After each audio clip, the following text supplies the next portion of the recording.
Bismillahirrahmanirrahim. Assalamualaikum warahmatullahi wabarakatuh. Alhamdulillahilladzi arsala rasulahu bil huda wa dinil haq liyudhhirahu ala dini kullihi wa kafa billahi syahida wa asyhadu an la ilaha illallah wahdahu la syarikalah iqraran bihi wa tauhida wa asyhadu anna Muhammadan abduhu wa rasuluhu. Allahumma shalli wa sallim ala nabiyyina Muhammadin wa ala alihi wa ashabihi ajmain. Amma ba'd. Ikhwan wa akhwati fillah, hafizakumullah. Bapak Ibu jamaah salat maghrib yang dirahmati Allah Subhanahu wa taala. Alhamdulillah, senantiasa kita memuji dan bersyukur kepada Allah Subhanahu wa taala atas segala karunia dan rahmat yang Allah berikan kepada kita, sehingga di malam ini kita masih bisa melaksanakan sebagian kewajiban kita, yaitu talabul ilm. Ikhwan wa akhwati fillah, hafizakumullah. Bapak Ibu yang dirahmati Allah Subhanahu wa taala, insyaallah kita lanjutkan pembahasan kita dalam Kitab Tauhid. Pembahasan kita dalam Kitab Tauhid karya Syekh Muhammad bin Abdul Wahhab rahimahullahu taala. Terakhir kita sampai ke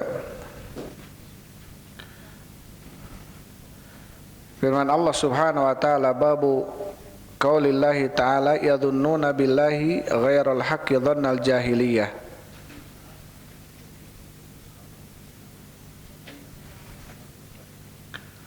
Itu sudah kita baca ya.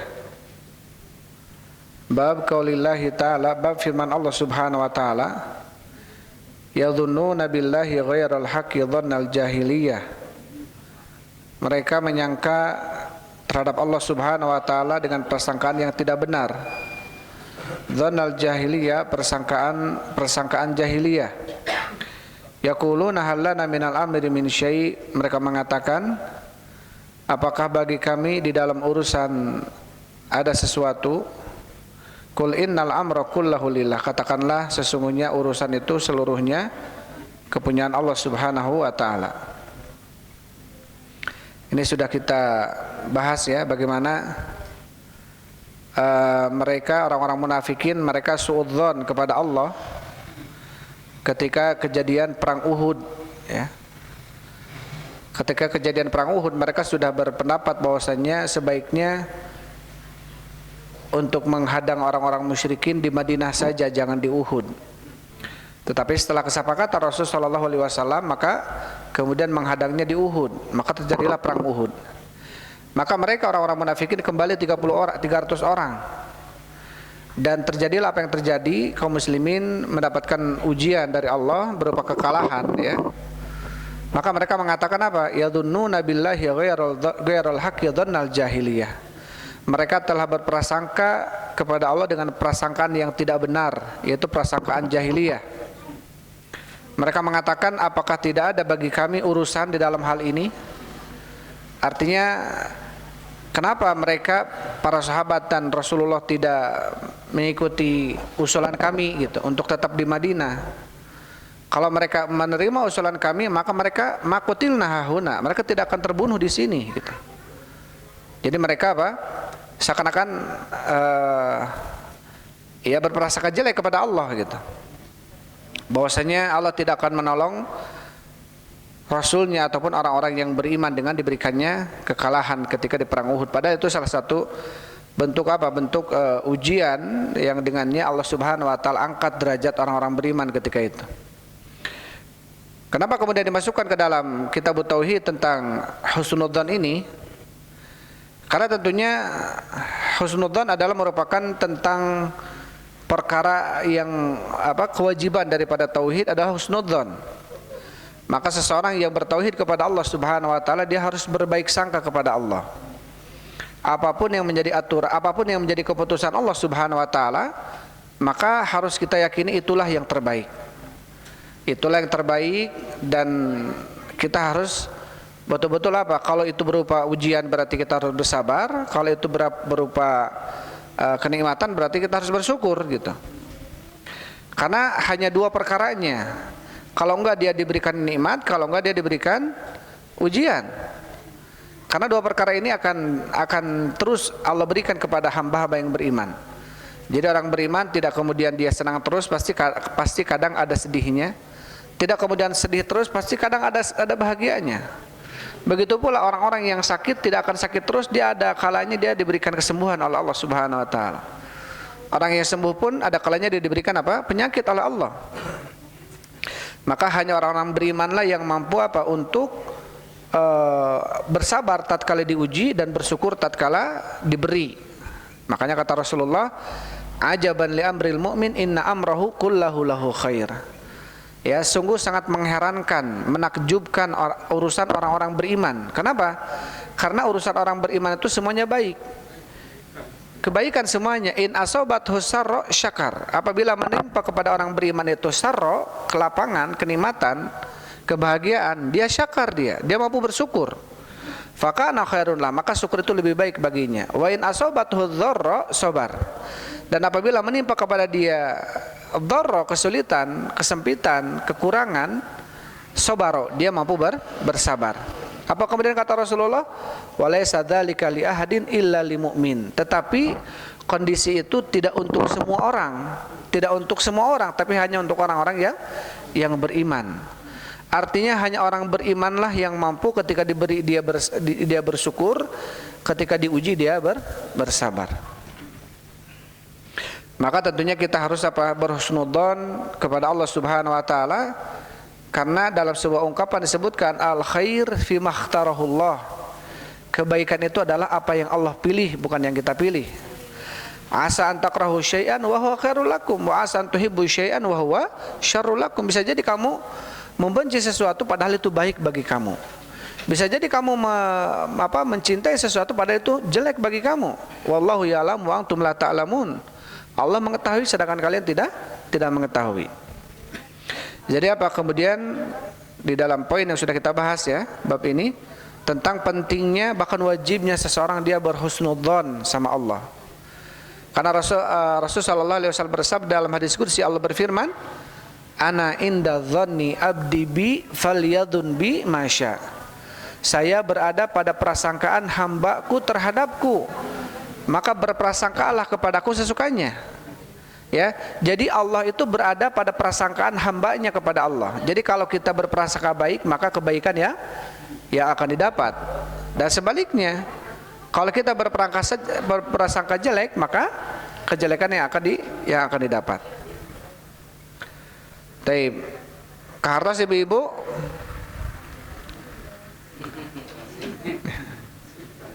dari mananya ibu-ibu.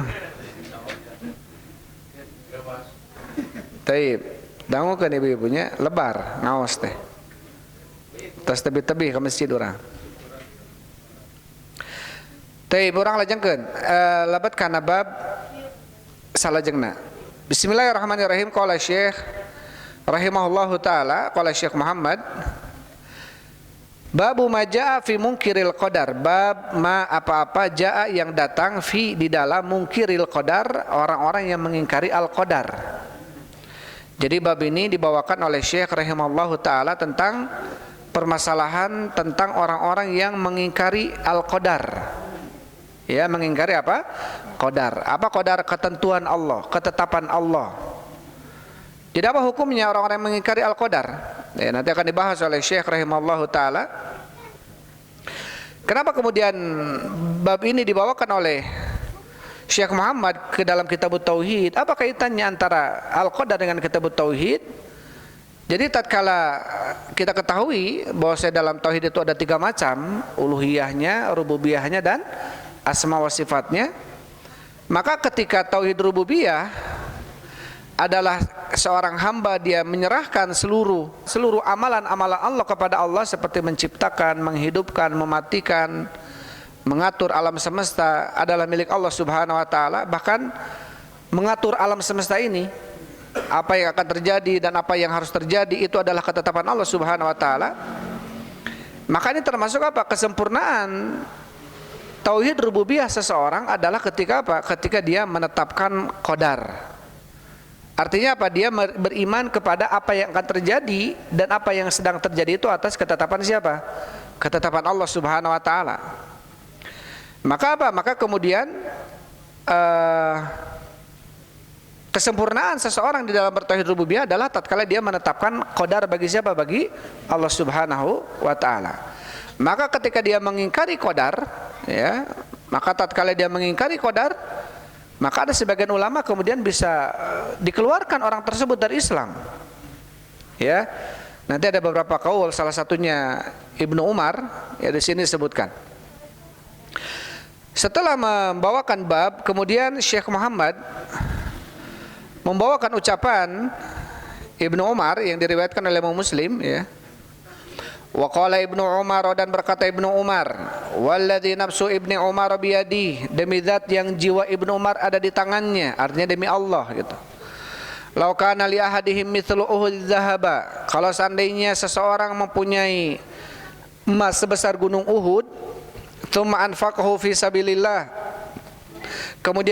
kemudian dia menginfakannya di jalan Allah, dia punya emas segunung Uhud, dia infakkan emas itu di jalan Allah Subhanahu wa taala, ma qabilahullahu minhu, maka Allah tidak akan menerima infak tersebut, sedekah tersebut, hatta yu'mina bil qadar, sampai dia beriman kepada al-qadar. Ya, jadi infak yang diberikan oleh seseorang walaupun sebesar gunung Uhud, kalau dia tidak beriman kepada qadar, maka tidak akan diterima oleh Allah Subhanahu wa taala. Artinya apa? Artinya orang tersebut bukan muslim, ya. Karena syaratnya amalan yang dilakukan oleh seorang yang diterima amalannya, syaratnya harus muslim, dia harus Islam. Maka di sini orang yang tidak beriman kepada al-qadar, maka apa? Tidak akan diterima amalannya. Salah satunya adalah sedekahnya. Tsumma istadalla biqauli Nabi sallallahu alaihi wasallam, kemudian Ibnu Umar berdalilkan dengan sabda Nabi sallallahu alaihi wasallam, al-imanu an tu'mina billahi wa malaikatihi wa kutubihi wa rusulihi wal yaumil akhir wa tu'mina bil qadar khairihi wa syarrihi. Iman adalah kau beriman kepada Allah dan malaikatnya dan kitab-kitabnya dan utusan-utusannya dan hari akhir, dan kau beriman kepada qadar baiknya dan jeleknya. Ya. Jadi kita beriman kepada qadar baiknya dan jeleknya. Jadi baiknya dan jeleknya adalah dari Allah Subhanahu wa taala. Ya, tetapi tentunya tidak kemudian disifati Allah sebagai syar. Allah sifatnya berarti fiilnya syar, tidak. Ya. Tetapi di sini justru apa? Kejelekan yang Allah Subhanahu wa taala timpakan musibah kepada seorang hamba, itu bisa menjadi nilai yang baik tatkala hamba tersebut apa? Beriman. Tatkala hamba tersebut apa? Sabar dengan keputusan yang Allah berikan kepadanya. Jadi ujian, ya. Bahkan tentunya perkara yang syar ini apa? Menurut tinjauan manusia, ya, kekurangan, kelaparan, hilangnya nyawa, kurangnya buah-buahan. Sampai kata Allah Subhanahu wa taala, walanabluwannakum bisyai'in minal khauf, betul-betul kami akan uji kalian dengan sesuatu. Syai' ini apa? Sesuatu yang sedikit. Minal khauf, rasa takut, wal ju', rasa lapar, wa naqsin minal amwal, kurangnya harta, wal anfus, matinya jiwa, wa thamarat, dan kurangnya buah-buahan. Apa kemudian kata Allah, fabasyiris sabirin, maka berikanlah kabar gembira kepada orang-orang yang bersabar. Alladzina idza asabatuhum musibah qalu inna lillahi wa inna ilaihi rajiun. Maka tentunya di dalam banyak ayat dan hadis yang Allah Subhanahu wa taala dan Rasul menjelaskan bahwasanya syar ataupun ketetapan ketentuan yang sifatnya jelek, dan ketika hamba tersebut beriman dan bersabar terhadap apa yang Allah putuskan, maka menjadi kebaikan. Ya, ma asaba min musibatin fa bi idznillah wa man yu'min billahi yahdi qalbah. Ya, tidaklah musibah yang Allah berikan kepadanya merupakan dari izin Allah Subhanahu wa taala. Jadi kejelekan yang menimpa seorang hamba atas izin siapa? Izin Allah. Barang siapa yang beriman kepada Allah, bahwasanya itu adalah ketetapan dari Allah, takdir jelek itu yahdi qalbah, Allah akan memberikan hidayah kepada hatinya. Bahkan dalam hadis Rasul mengatakan, innallaha idza ahabba qauman ibtalahum. Sesungguhnya Allah apabila mencintai suatu kaum, Allah akan uji mereka.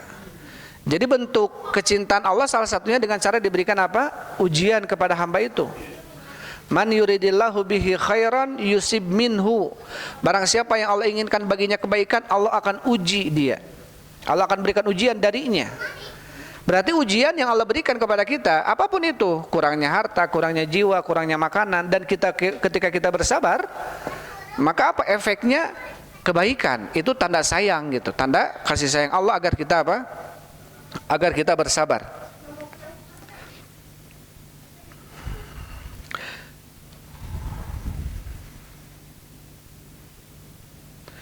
Taib. Maka di dalam ucapan Abdullah bin Umar ini bahwasanya apa? Telah sampai kepada Abdullah bin Umar ada orang-orang yang mereka mengingkari Al-Qadar. Ini zaman siapa? Zaman Abdullah bin Umar, zaman sahabat setelah meninggalnya Rasulullah SAW. Ya, masih ada sahabat-sahabat yang lainnya. Jadi ketika itu sampai kepada Abdullah bin Umar ada orang-orang atau satu kaum yang mereka mengingkari Al-Qadar. Kemudian apa? Dijelaskan oleh Abdullah bin Umar bahwasanya keyakinan ini yang mereka tetapkan, yaitu mengingkari qadar, ini adalah merupakan keyakinan yang rusak, ya, dan keyakinan ini bisa mengeluarkan mereka dari agama. Ketika apa? Ketika mereka mengingkari qadar. Dulu munculnya qadariyah, munculnya orang-orang qadariyah, Mu'tazilah qadariyah, ada Jabriyah, Murji'ah. Jadi kita dalam masalah qadar ini tidak boleh seperti Qadariyah, Mu'tazilah, dan tidak boleh seperti Murji'ah, Jahmiyah. Apa itu Qadariyah, Mu'tazilah? Jadi Qadariyah, Mu'tazilah mereka apa? Tidak mengimani kepada adanya ketetapan. Apa yang akan kita lakukan Allah tidak tahu. Kata mereka al-amru unuf. Urusannya perkara itu adalah unuf. Unuf ini apa? Sesuatu yang tidak diketahui oleh Allah, kalau sudah dilakukan baru Allah tahu. Jadi kalau kita makan, ya itu mah terserah kita. Kita pengin makan lagi, bukan ketetapan Allah. Kalau kita minum, kalau kita tidur, itu mah ketetapan kita, bukan ketetapan Allah. Tapi setelah kita tidur, berarti Allah tahu bahwasanya kita tidur. Ini qadariyah. Jadi mengingkari ketetapan Allah. Ada yang satu lagi, ini tarafain naqidain. Jadi dua sisi yang bertolak belakang. Yang satu dia mengingkari qadar, sama sekali Allah tidak ikut campur dalam apa yang akan kita lakukan dan sedang kita lakukan. Ini semua adalah kehendak kita manusia. Kita mau minum, ya itu kehendak kita. Kita mau kafir, ya juga kehendak kita. Kita mau sholat juga kehendak kita, kata mereka. Ada juga Murji'ah, Jahmiyah, adalah orang-orang yang Jabriyah. Jabriyah itu apa? Majbur. Jadi kita ini dalam masalah qadar, kata mereka majbur. Apa itu majbur? Dipaksa oleh Allah. Posisi kita ini seperti apa? Seperti daun yang diombang-ambing oleh angin. Jadi lamun angin kakaler, pasti daun kakaler. Lamun angin kakulon, daun kakulon. Tah urang ge cigah kitu cenah. Ayeuna orang salat da eta mah ku Allah, urang teh salat. Namun ena mabok da ge ku Allah oge orang kudu mabok gitu. Ini tawala kaya. Jadi kita nggak bisa, tidak ada daya upaya. Memang Allah sudah mengatur kita. Ini kata Jabriyah. Allah Subhanahu wa taala berfirman, "Lita'lamu anna Allah ala kulli syai'in qadir wa anna Allah qad ahata bi kulli syai'in ilma." Agar mereka mengetahui bahwasanya Allah terhadap segala sesuatu maha mampu, dan Allah terhadap segala sesuatu meliputi ilmunya. Jadi apa yang akan terjadi semenit, 2 menit, sejam, 2 jam ke depan, itu pasti Allah tahu dan Allah telah menentukan itu. Inna dzalika fi kitab, inna dzalika 'alallahi yasir. Sesungguhnya itu semuanya ada dalam kitab Lauhul Mahfuz. Min qabli an nabra'aha. Itu semuanya sudah Allah Subhanahu wa taala tetapkan. Ya, 50.000 tahun Allah Subhanahu wa taala sebelum menciptakan manusia, Allah sudah menentukan dalam Lauhul Mahfuz. Taib. Yang kedua adalah, yang pertama kita harus yakin bahwasanya Allah mengetahui apa yang sudah kita lakukan, apa yang sedang kita lakukan, dan apa yang akan kita lakukan. Sampai kapan? Sampai hari kiamat. Kata Rasulullah SAW dalam hadis, Allah berfirman, "Ya qalam uktub." tulislah wahai kolam, wahai pulpen. Kata pulpen, wa ma aktub ya Allah, apa yang harus aku tulis? Uktub kullahu ma huwa kainun ila yaumil qiyamah. Tulislah olehmu setiap apa yang akan terjadi sampai hari kiamat. Berarti apa? Sesuatu yang akan terjadi, sedang dan sudah terjadi, itu semuanya di bawah ilmu Allah yang pertama. Ini pertama harus kita yakini. Yang kedua, kita harus beriman tentang masalah kitabah Allah. Ya, tentang masalah apa? Kitabah, catatan. Jadi semua yang akan terjadi, yang sudah dan sedang, itu sudah ada catatannya dari sisi Allah Subhanahu wa taala dalam Lauhul Mahfuz. Ya, sudah ada catatannya. Walaupun nanti sebagian kemudian para ulama berpendapat bahwasanya catatan itu ada catatan azali, catatan yang dari sejak dulu Allah Subhanahu wa taala sudah mencatatnya. 50.000 tahun Allah sebelum menciptakan langit dan bumi ini, Allah sudah ciptakan apa yang akan terjadi nanti, gitu ya. Ada yang namanya takdir sanawi, tahunan. Ya, itu bisa merubah. Kapan itu turunnya? Ketika apa? Ketika Lailatul Qadar. Ya, ketika Lailatul Qadar. Allah Subhanahu wa taala berfirman, "Inna anzalnahu fi lailatul qadri wa ma adraka ma lailatul qadri. Lailatul qadri khairun min alfi syahrin. Tanazzalul malaikatu waruhu fiha min kulli amrin." Jadi turun ketika itu malaikat dan malaikat Jibril membawa segala urusan. Catatan dari Allah Subhanahu wa taala. Makanya kalau kita lihat dalam tafsir ini, Imam Mujahid, Ibnu Abbas dan yang lainnya, amalan satu yang dilakukan oleh seorang hamba di malam itu ketika bertepatan dengan Lailatul Qadar, maka dia seperti 1000 tahun lamanya, seperti 83 tahun. Seperti 1000 bulan berarti 83 tahun sekian bulan. Maka seakan-akan dia telah mengamalkan amalan sebanyak itu. Dalam surat Dukhan Allah Subhanahu wa taala berfirman, "Inna anzalnahu fi lailatin mubarakatin inna kunna mundirin fiha yufraku." Ya, fiha yufraku kullu amrin hakim. Di malam itu, malam Lailatul Qadar itu, yufraku telah ditentukan, ya, urusan-urusan. Nah, jadi kalau kita lihat surat Dukhan, itu di ayat awal-awal, apa kata Allah? Inna anzalnahu fi lailatin mubarakatin inna kunna mundirin fiha yufraku kullu amrin hakim. Di malam itu telah diputuskan setiap perkara-perkara dari zat yang maha bijaksana, yaitu Allah Subhanahu wa taala. Ada juga catatan Allah, takdir itu yang Allah Subhanahu wa taala tulis ketika di dalam janin. Ya, ketika manusia di dalam janin ibu berumur 4 bulan, ya, maka kemudian apa? Allah mengutus kepada malaikat, bikat bi rizqihi, dituliskan rizkinya, ajalnya, syaqiyun am sa'id, apakah dia termasuk orang bahagia atau celakanya. Ini sudah catatannya. Setiap manusia yang sudah terlahir itu kapan dicatatnya? Di dalam janin ibunya ketika dia berumur berapa? 4 bulan. Maka semua yang akan dan sedang dan akan terjadi itu semuanya sudah ada apa? Sudah ada catatan. Ya, sudah ada catatan. Dan ini harus kita imani. Yang kedua, jadi yang kedua adalah bahwasanya Allah mencatat semua apa yang sedang dan akan terjadi, ya, sampai hari kiamat. Kemudian yang ketiga, ini menurut Syekhul Islam Ibnu Taimiyah. Kemudian yang ketiga adalah bahwasanya apa? Kita harus beriman bahwasanya apa yang akan dan sedang terjadi ini itu semuanya atas kehendak Allah Subhanahu wa taala. Itu semuanya atas kehendak siapa? Kehendak Allah Subhanahu wa taala. Walaupun manusia di dalam hal ini diberikan ikhtiar, pilihan. Ada masyiah dalam diri, ada masyiah enggak dalam diri kita? Kita punya kehendak enggak? Punya. Tapi kehendak kita di bawah kehendak Allah Subhanahu wa taala. Hapot-hapotan orang yang surga, tapi lamun Allah alim anjeun asup surga, moal asup surga. Ya, jadi berarti apa? Ada kehendak. Tetapi kehendak kita di bawah kehendak siapa? Kehendak Allah Subhanahu wa taala. Wa ma tasyauna illa ayyasha Allahu rabbul alamin. Tidaklah mereka berkehendak kecuali kehendak mereka di bawah kehendak Rabb semesta alam, yaitu Allah Subhanahu wa taala. Allah Subhanahu wa taala berfirman, "Inna hal ata 'alal insani hinum minad dahri lam yakun syai'an madhkura inna khalaqnal insana min nutfatin amsyajin nabtalih faja'alnahu samian basira inna hadainahu sabila imma syakira wa imma kafura." Kami telah menunjukkan jalan kepada manusia, baik jalan syukur ataupun jalan kufur. Kenapa kemudian diutusnya para nabi, para rasul? Agar kita bisa memilih, nih kata Rasul, nih jalan surga, nih jalan neraka. Kalau mau ke surga ini jalannya, kalau mau ke neraka ini jalannya. Kita hapot-hapotan pengin ke surga, berarti kudu kieu ye jalan kieu. Tapi kalau kemudian di akhirnya ternyata Allah berkehendak lain, kita harus masuk neraka. Kita sebelum meninggal akan melakukan amalan neraka dan kemudian mati di atas amalan neraka dan masuk neraka. Ya, hadis arba'in dalam hadis yang ke-6 atau ke-6 ya. Keempat.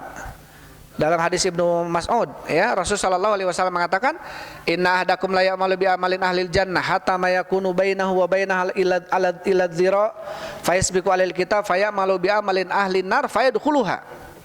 Sesungguhnya ada di antara manusia, di antara hamba, dia melakukan amalan-amalan surga dari kecil sampai mau matinya surga.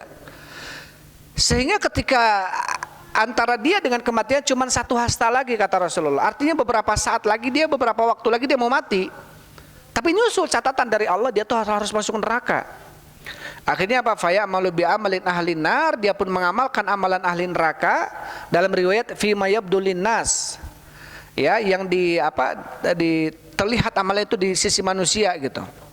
Wah, ima amalan neraka gitu ya. Kemudian apa? Dia mati di atas amalan neraka, akhirnya apa? Masuk neraka. Dan sebaliknya, wa inna ahadakum la ya'malu bi amalin ahlin nar, sesungguhnya ada di antara manusia mengamalkan amalan-amalan neraka dari kecil, dari mulai balignya dia amalnya neraka. Ya, amalan neraka kita tahulah. Kalau enggak judi, mabok, zina dan lain sebagainya pokoknya. Sampai dia mau mati, nyusul kepada dia catatan dari Allah, dia harus masuk apa? Surga. Akhirnya dia mengamalkan amalan surga dan dia mati di atas amalan surga. Akhirnya dia pun masuk surga. Dalam riwayat lain dia mengamalkan amalan surga fi mayabdulin nas. Manusia melihat ini amalannya surga. Tapi ternyata di hadapan Allah enggak, bukan surga ternyata. Dia amalannya ternyata ria, ternyata dia mengamalkan amalan kebaikan tapi di sisi lain ingin dipuji manusia gitu. Dan amalan kejelekan fima yabdulin nas, dia mengamalkan ini itu kejelekan dan manusia menyangka itu jelek. Ya, ketika manusia menjelekkan manusia, artinya wah si eta mah bener gitu ya. Ada orang-orang yang akhirnya mencap seseorang karena jelek. Wah bener eta mah pinarakaun hungkul si eta mah. Jika moal aya hidayah ti Allah. Padahal apa? Allah lebih tahu siapa yang berhak mendapatkan hidayah, bukan kita. Ya. Kita ada orang mencap seseorang, wah ieu mah geus pinarakaun keur mabok, keur itu, keur ieu pokokna mah kabeh we gitu.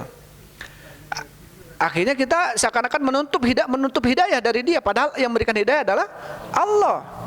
Allah berikan hidayah kepada dia, ternyata dia mengamalkan amalan surga dan dia masuk surga. Bisa jadi kita mengamalkan amalan surga terus dari kecil, bangga dengan amalan. Tingali orang ieu, orang kamari geus hajina ge saberapa puluh kali. Orang umrohnya ratusan kali, orang jihad, orang. Dia terlihat oleh manusia amalannya surga, tetapi ternyata dia ada sesuatu yang dia sombongkan di hadapan manusia. Maka kemudian Allah melihat itu sebagai sebuah amalan yang jelek ternyata. Akhirnya apa? Dia mengamalkan amalan neraka dan mati di atas amalan neraka dan dia pun masuk neraka.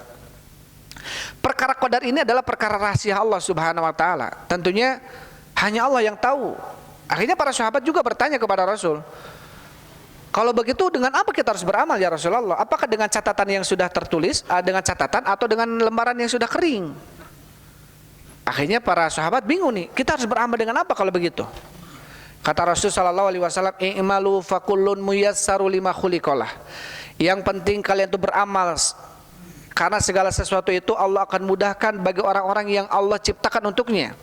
Jadi ketika Allah inginkan bagi dia surga, maka Allah akan mudahkan bagi dia amalan-amalan surga. Ketika Allah inginkan dia neraka, otomatis Allah akan mudahkan bagi dia amalan-amalan neraka. Tapi bukan berarti wah alhamdulillah orang mah tahajud gampang, sedekah gampang, ngaji ge hujan-hujan ge ngaji we dah alhamdulillah hidayah gitu. Tapi jangan sampai kemudian kita memastikan jigana pi surga nih orang, ya. Kita belum bisa ada yang menjamin kita ini termasuk surga atau neraka, naudzubillah ya. Tetapi apa setidaknya kemudahan yang Allah berikan kepada kita di dalam melaksanakan amalan taat, amalan soleh, ini adalah poin. Ini adalah perkara hidayah yang perlu untuk kita jaga. Bagaimana caranya kita menjaganya, itu yang paling penting. Ya, karena kita nggak tahu apakah kita nanti termasuk nasallallahu alafiyah husnul khatimah atau suul khatimah, naudzubillah min dzalik. Ketika kita diberikan kemudahan untuk beramal ibadah, yang paling penting bagaimana caranya biar kita istiqomah, biar kita matinya di atas ibadah itu, gitu ya. Karena sayang kalau kemudian apa? Taat terus, pas mau mati dia maksiat, atau dia mau mati dia kufur, naudzubillah. Akhirnya dia mengamalkan amalan kekufuran, dia masuk neraka, akhirnya dia pun masuk neraka. Ini rugi kalau seperti ini. Ya, taib. Yang kemudian yang ketiga adalah setelah tadi yang kedua adalah catatan, yang ketiga adalah masyiah. Jadi apapun karena kehendak Allah Subhanahu wa taala. Dan yang keempat adalah al-khalaq atau khaliq, annallaha khaliqu kulli syai'. Bahwasanya segala sesuatu itu adalah ciptaan Allah Subhanahu wa taala semuanya. Makhluk. Jadi amalan kita ini adalah makhluk siapa? Makhluk Allah. Ya. Jadi kita beriman ini terhadap poin-poin yang tadi disebutkan. Tidak boleh seperti orang-orang Qadariyah yang mengatakan bahwasannya Allah tidak tahu menahu tentang apa yang akan terjadi tentang amalan kita ini kecuali kita yang melakukannya. Kita jangan seperti orang-orang Jabriyah bahwasanya apa yang kita lakukan ini adalah Allah yang menginginkannya. Tapi kita adalah Ahlus Sunnah wal Jamaah tadi mengimani 4 poin tadi. Ya, beriman bahwasanya Allah mengetahui apa yang akan dan sedang terjadi. Yang kedua, Allah mencatat semua apa yang sedang dan akan terjadi. Yang ketiga, apa yang sedang dan akan terjadi itu atas kehendak Allah, bukan kehendak kita. Ya. Maksudnya apa? Kalau terbentur, misalkan kita pengen surga, ternyata Allah pengen neraka, ya otomatis neraka gitu. Otomatis neraka. Terus apa kemudian yang keempat bahwasanya apa? Yang kita lakukan ini semua adalah makhluk. Ini semuanya adalah makhluk Allah Subhanahu wa taala. Maka 4 poin yang harus kita yakini. Kemudian hari itu mah terus jangan naon orang anak hapot-hapotan capek-capean lamun ternyata ujung-ujungna orang teh naon? Neraka. Geus berarti ayeuna keneh gitu. Ya? Udah aja dari sekarang kita mengamalkan amalan neraka. Tetapi apa kata Rasul kepada para sahabat? Yang penting kalian beramal. Kalian mau surga, amalkan amalan surga. Karena apa kata Rasulullah? Karena Allah akan memudahkan bagi orang-orang yang Allah inginkan. Ketika Allah inginkan dia surga, Allah akan mudahkan bagi dia amalan-amalan surga. Maka ini menjadi apa? Menjadi dobit, ketentuan ataupun menjadi ukuran bagi kita. Nah orang asa hese gitunya dek taat teh. Nah orang asa hese dek salat teh. Nah orang asa hese dek puasa teh. Nah orang asa hese dek ngelakukan kewajiban. Ini berarti apa? Allah nggak ingin kita melakukan itu. Ya. Allah Subhanahu wa taala berfirman tentang orang-orang munafik ya ketika perang Uhud, walau aradul khuruja la'addu lahum uddatan walakin karihallahum bi'atsahum. Kalau Allah ingin, kalau mereka ingin orang-orang munafik ini ingin pergi ke Uhud, mereka akan mempersiapkan diri mereka untuk ke Uhud. Tapi karena mereka nggak mau gitu, dan Allah benci mereka datang ke Uhud. Artinya apa? Allah nggak ingin. Sawaun alaihim andartahum am lam tundirhum la yu'minun. Sama saja kamu berikan peringatan kepada mereka atau tidak, mereka tidak akan beriman. Artinya apa? Artinya ketika kita diberikan kelapangan oleh Allah Subhanahu wa taala, ya, lapang dada, karena kata Allah Subhanahu wa taala, man yuridillahu an yahdiyahu yashrah sadrahu lil Islam. Barang siapa yang Allah inginkan hidayah baginya, Allah akan lapangkan dadanya untuk Islam. Jadi ketika Allah inginkan hidayah bagi kita, sholat mudah, jamaah mudah, amalan kesayangan juga gampang, kurang dilaksanakan. Berarti Allah inginkan kepada kita apa? Hidayah. Tapi apa? Wa man yurid an yudillahu, dan barang siapa yang Allah inginkan sesat baginya, yaj'al sadrahu dayyiqan, Allah akan jadikan dadanya sempit, ka'annama yas'adu fis sama, seakan-akan dia sedang naik ke langit. Jadi ketika menghadapi amalan Islam teh, aduh batur mah mudah ke masjid jauh kayak di Jugjug we, nah orang posisi masjid asa hese gitu ya. Ini berarti apa? Allah nggak inginkan bagi dia hidayah. Ya. Ada orang-orang yang jauh dari masjid tapi dia jalan aja karena memang Allah mudahkan bagi dia. Ada orang-orang yang bangun di malam hari dia bisa tahajud sepertiga malam. Ada orang yang Allah bangun lebaran, tiris keneh, tunduh keneh dan lain sebagainya. Berarti ketika ke posisi seperti ini, berarti Allah tenyaah ke orang gitu ya. Ketika kita masih masih ya susah, sulit gitu ya mengamalkan amalan ketaatan.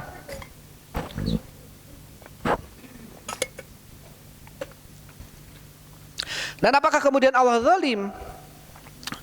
Kalau begitu Allah ada yang disesatkan ku Allah, ada yang diberikan hidayah ku Allah gitu ya. Apakah Allah zalim dengan itu? Tidak. Ya, Allah tidak zalim. Ya, karena tentunya takdir adalah sirrullah. Ketentuan, ketetapan adalah rahasia Allah Subhanahu wa taala. Yang tentunya Allah Subhanahu wa taala apa? Mengetahui hikmah dan perkara urusannya ini, ilmunya. Taib di dalam apa namanya? Dalam surat Al-An'am ya 100 berapa? 104 itu yang Allah Subhanahu wa taala berfirman. Jadi kata mereka orang-orang musyrikin, jadi orang-orang musyrikin mereka mengatakan, jadi kesyirikan kami, kesyirikan bapak kami ini adalah karena kehendak Allah Subhanahu wa taala. Jadi kalau Allah berkehendak kami enggak musyrik, maka kami tidak akan musyrik gitu. Kalau Allah berkehendak kami enggak musyrik, maka kami tidak akan musyrik. Ini kata siapa? Kata orang-orang musyrikin.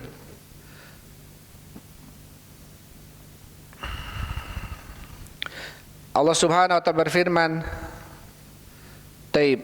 Ini dalam apa namanya? Dalam 140 148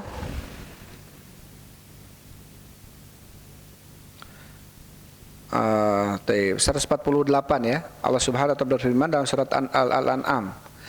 Sayaqulul ladzina asyraku law sya'allahu ma asyrakna wala abauna wala haramna min syai'. Kadzalika kadzdzabal ladzina min qablihim hatta dzaqu ba'sana. Qul hal indakum min ilmin fatukhrijuhu lana in tattabi'una illa dhanna wa in antum illa takhrusun. Qul falillahil hujjatul balighah. Katakanlah Allah punya hujjah yang kuat dalam hal ini.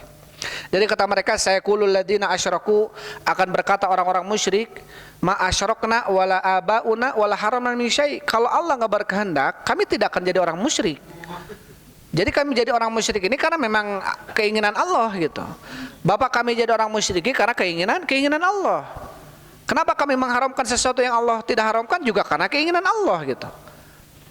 Kemudian apa di akhirnya? Kul falillahil hujjatul balighah. Katakanlah Muhammad, Allah tuh punya hujah yang kuat dalam hal ini. Jadi Allah ketika menyesatkan seorang manusia bukan karena Allah zalim, tidak. Karena Allah melihat hati manusia ini, orang ini enggak pantas dia mendapatkan hidayah. Ya. Dalam ucapan Abdullah bin Mas'ud, beliau mengatakan, "Innallaha lamma nadhara qulubal ibad wajada qalba Muhammadin afdalal qulub." Sesungguhnya Allah tatkala melihat hati-hati hambanya, Allah mendapatkan hati Muhammadlah hati yang paling baik. Ya. Fabta'athahu linabihi fajalahu linabihi fabta'athahu birisalati. Allah jadikan dia nabinya dan Allah utus dengan rasulnya, dengan risalah. Kemudian tsumma wajada ba'da qalbi Muhammadin afdalal qulubi ashabihi. Kemudian setelah itu Allah melihat ternyata setelah hati Nabi Muhammad adalah hati-hati sahabat yang paling baik. Dan Allah apa? Jadikan dia sebagai fajalahum wuzara li nabihi. Allah jadikan dia sebagai wazir bagi nabinya, sebagai menteri nabinya. Ya, berteman, menemani nabinya. Yuqatiluna fid din, memerangi agama dengan apa namanya? Dengan nabinya. Apa kemudian kata Abdul bin Mas'ud? Famarra'al muslimuna hasanan fahuwa indallahi hasan wa marra'al muslimuna sayyi'an fahuwa indallahi sayyi'. Apapun yang dilihat oleh orang-orang muslim, maksudnya para sahabat ketika itu sebagai sebuah kebaikan, maka pasti itu baik di sisi Allah. Jadi enggak mungkin sahabat itu sepakat di atas kebatilan gitu, enggak mungkin. Ya, para sahabat itu enggak mungkin bersepakat di atas kebatilan. Di awal-awal Islam, Rasulullah SAW meminta kepada Allah karena ketika itu diuji oleh Allah Subhanahu Wa Taala. Orang-orang yang masuk Islam disiksa, bahkan ada yang mau dibunuh, gitu ya, seperti Bilal, seperti Yasir dan lain sebagainya. Kemudian apa? Kemudian Rasulullah meminta kepada Allah di awal-awal Islam masih di Mekah. Apa dalam doanya? Allahumma aizil Islam bi umarain. Ya Allah, muliakanlah Islam ini dengan salah satu dari dua Umar. Yang pertama Umar ibn al-Khattab, yang kedua siapa? Amr bin Hisham, yaitu Abu Jahal. Karena apa Umar bin Khattab dikenal orang yang pemberani? Tidak ada satupun yang ditakuti oleh Umar ketika itu. Yang kedua Abu Jahal, Amr bin Hisham namanya. Kenapa Abu Jahal? Karena Abu Jahal pemimpin Quraisy. Dia punya kekayaan, dia punya tentara ketika itu. Jadi kalau salah satu dari dua orang ini masuk Islam, maka Islam akan kuat. Kata Abdullah bin Mas'ud, sesaat setelah Rasulullah berdoa, maka Allah berikan hidayah kepada siapa? Kepada Umar. Kenapa kepada Umar, nggak kepada Abu Jahal? Ya. Yang dilihat oleh Allah Subhanahu Wa Taala hati Umar, bukan badannya, bukan perawakannya, bukan kekuatannya, tapi hatinya yang baik. Allah Subhanahu wa taala berfirman, "In ya'lamillahu fi qulubikum khairan yu'tikum khairan." Apabila Allah tahu dalam hati kalian ada kebaikan, maka Allah akan berikan kebaikan. Artinya apa? Yang perlu untuk kita senantiasa evaluasi itu sebetulnya hati kita. Banyak orang-orang menghias diri, mempercantik diri. Kalau lelaki magu masep, awe magu melis gitunya, didangdan dan lain sebagainya, dialus-alus. Tapi hati diantepkeun goreng. Hati dibiarkan jelek, hati dibiarkan hasad, hati dibiarkan dengki, hati dibiarkan ria, hati dibiarkan ujub, hati dibiarkan sombong. Padahal apa? Padahal yang paling penting adalah untuk kita merawat itu hati. Karena apa? Kalau badan kita jelek gitu ya, orang akan lihat. Kita akan menutupi itu. Ya, ketika badan kita sakit, orang tahu wah iker gering. Ketika badan kita ada apa-apa, orang tahu kita sedang sakit. Tapi ketika hati kita sakit, maka tidak ada yang tahu yang sakit kecuali siapa? Kecuali Allah dan kita sendiri. Maka penting kita untuk apa? Senantiasa mengevaluasi hati, membersihkan hati dari sifat dengki, iri hati, sifat hasad, ria, sum'ah, ujub, merasa bangga, sombong dan lain sebagainya. Yang kemudian apa? Bisa menghancurkan hati. Karena yang dilihat oleh Allah adalah hati, bukan dohir kita. Ya, Rasulullah sallallahu alaihi wasallam mengatakan, "Innallaha la yanzuru ila suwarikum wala ila ajsamikum walakin yanzuru ila qulubikum wa amalikum." Sesungguhnya Allah tidak melihat kepada rupa kalian, tampang kalian, warna kalian, tapi yang Allah lihat adalah hati dan juga amalan kalian. Allah Subhanahu wa taala berfirman, "Yauma tublas sarair." Pada hari ditampakkan sesuatu yang tersembunyi, yaitu hati. Taib. Jam berapa adzan sekarang? Pernah Abdullah bin Mas'ud, semoga Allah meridhoinya, ketika itu beliau naik pohon arok. Pohon arok ini pohon yang biasa dijadikan siwak gitu ya, akarnya itu, batangnya. Ketika naik pohon arok, kemudian betisnya tersingkap oleh angin yang besar ketika itu, dan betisnya tersingkap. Para sahabat tertawa, nyengsirikeun para sahabat kepada betisnya Abdullah bin Mas'ud. Apa kata Rasulullah? Atadhakuna min dhiqatis saqai? Apakah kalian menertawakan Abdullah bin Mas'ud karena betisnya yang kecil? Qalu na'am ya Rasul. Betul ya Rasulullah, kami menertawakan Abdullah bin Mas'ud karena betisnya kecil, ipis gitu ya, betisnya kecil sekali Abdullah bin Mas'ud ini, dikenal. Tapi apa kata Rasulullah? Wallahi in hadhihi syaqain, sesungguhnya dua betis ini athqalu fil mizan indallahi min jabal Uhud, lebih berat di sisi Allah dibanding gunung Uhud. Dua betisnya Abdullah bin Mas'ud ini itu bisa lebih berat dibanding apa? Dibanding gunung Uhud. Karena apa? Karena imannya, karena ketakwaannya, karena hatinya bersih, karena hatinya senantiasa apa? Dijaga untuk menjadi hati yang salim. Yauma la yanfa'u malun wala banun illa man atallaha biqalbin salim. Pada hari yang tidak akan bermanfaat harta dan juga anak-anak kecuali yang bertemu dengan Allah membawa hati yang selamat.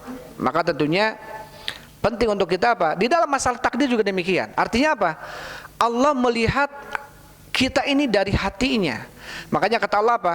Ma asaba min musibatin fa biidznillah. Wa man yu'min billahi yahdi qalbah. Allah akan berikan hidayah kepada apa? Kepada hatinya.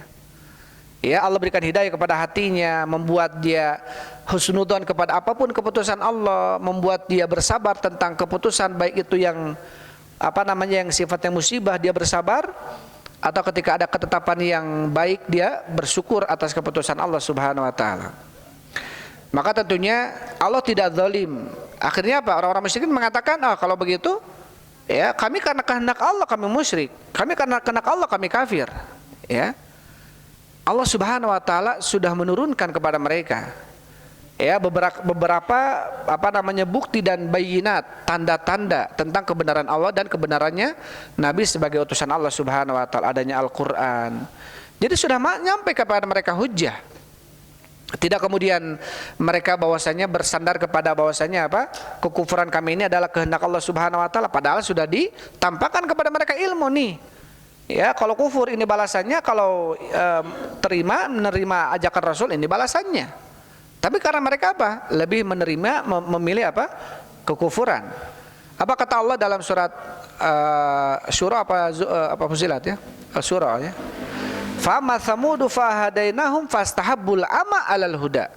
Maka adapun orang-orang kaum Tsamud, kami telah berikan hidayah kepada mereka, kami tunjukin kepada mereka jalan hidayah, kata Allah. Tapi apa kata Allah? Fastahabbul ama 'alal huda. Tapi mereka lebih memilih apa? Ama, kebutaan, yaitu kesesatan dibanding huda, hidayah. Jadi sudah Allah tampakkan nih jalan surga, nih jalan neraka. Banyak orang yang milihnya jalan neraka. Berarti Allah nggak zalim. Allah sudah jelaskan. Dengan diutusnya para nabi, para rasul sebagai hujah, bukti bahwasanya Allah tidak membiarkan mereka begitu saja. Allah mengutus seseorang agar memberikan peringatan dan kabar gembira. Ini surga, ini jalannya, ini neraka, ini jalannya. Maka tentunya yang perlu untuk kita laksanakan adalah kita beriman kepada apapun yang menjadi keputusan Allah Subhanahu wa taala, karena ini adalah salah satu kesempurnaan seseorang di dalam bertauhid rububiyahnya. Taib.